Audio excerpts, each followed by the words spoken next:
Jean-Paul Naudy, vous avez un voisin, vous venez de Toulon, je crois. Oui. Depuis quand utilise-t-on ces termes et d'où ils viennent?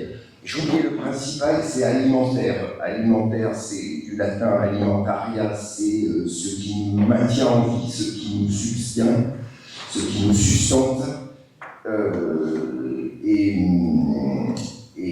le deuxième mot, sécurité. Et sécurité, c'est l'absence de soucis. Effectivement, la salubrité, c'est un mot antérieur qui a été mis à beaucoup de sauces. C'est tout ce qui est favorable à la santé. On parle de salubrité des aliments, c'est-à-dire lorsqu'on consomme des aliments, la salubrité, c'est le fait qu'ils ne rendent pas malade. La loyauté, c'est l'autre aspect de l'aliment et de l'alimentation. C'est le cœur de métier de la CCRF, c'est-à-dire la loyauté, c'est la conformité à ce qu'un producteur ou quelqu'un annonce et à la fidélité du débit. C'est-à-dire la sécurité alimentaire, je voudrais dire que c'est une affaire collective. Collective, ça veut dire qu'il y a l'implication de plusieurs ministères. La DGRF, c'est la Direction Générale de l'Alimentation. La DGCCRF, c'est la Direction Générale Concurrence, Consommation et Répression des fraudes. La DGAL, à l'origine, c'est essentiellement les services vétérinaires. SPF, c'est Santé publique de France. C'est un organisme qui collecte toutes les données de santé, notamment sur l'aliment. L'ARS, Agence régionale de santé, ex-DAS. Les CHS sont des services communaux d'hygiène et de santé qui participent aussi, d'une certaine manière, à la sécurité sanitaire des aliments, surtout en conditions d'hygiène. L'ADREAL, c'est la Direction régionale de l'environnement. L'environnement est important, donc on travaille en réseau avec eux. La DDTM, Direction départementale des territoires de la mer. La DDPP est une réunion publique, je l'ai dit, vétérinaire CCRF, et les contrôles sont réalisés à toutes les étapes de la chaîne alimentaire, jusqu'à la distribution.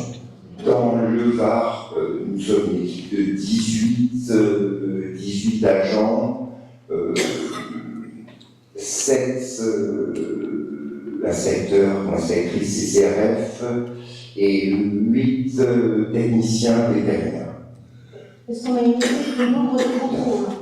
Oui, tout confondu. Nous effectuons en moyenne 1000 à 200 contrôles. Mais quand on dit contrôle, ce n'est pas des établissements, ce ne sont pas forcément des établissements. Les agences CCRF font des contrôles de sites internet. Vous savez tous aujourd'hui qu'on achète beaucoup sur internet, il y a beaucoup d'alimentation qui passe sur internet, et donc il y a dedans des contrôles internet.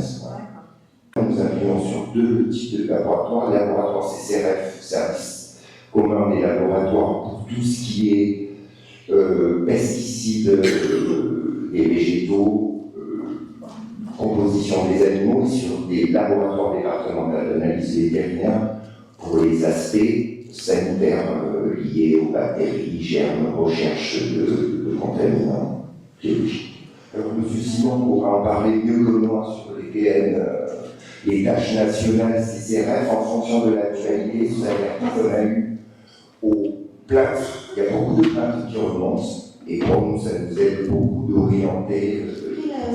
Qui prend la décision de ces plans, en fait? La décision est collective, hein. C'est collégial. Est-ce que vous pouvez nous citer quelques types de non-conformité réguliers? Sur la loyauté, l'exemple le plus évident, c'est sur des fruits et légumes annoncés bio ou d'une production locale, alors qu'ils viennent de grands systèmes de production d'Espagne. Sur l'hygiène, ça sera des mauvaises pratiques, des fonctionnements au sein d'une entreprise qui vont conduire. Qui décide des sanctions?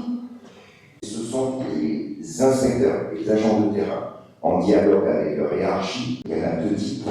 Soit une mesure de police administrative où on va forcer quelqu'un à faire quelque chose.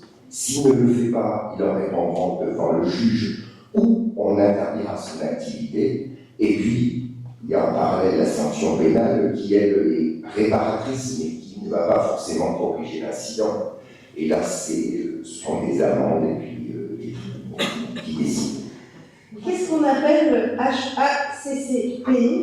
La traduction française, c'est ARMPC. Analyse des risques pour la maîtrise des points de contrôle, c'est une analyse des étapes de production du produit qui va situer où se trouve le point critique de contamination.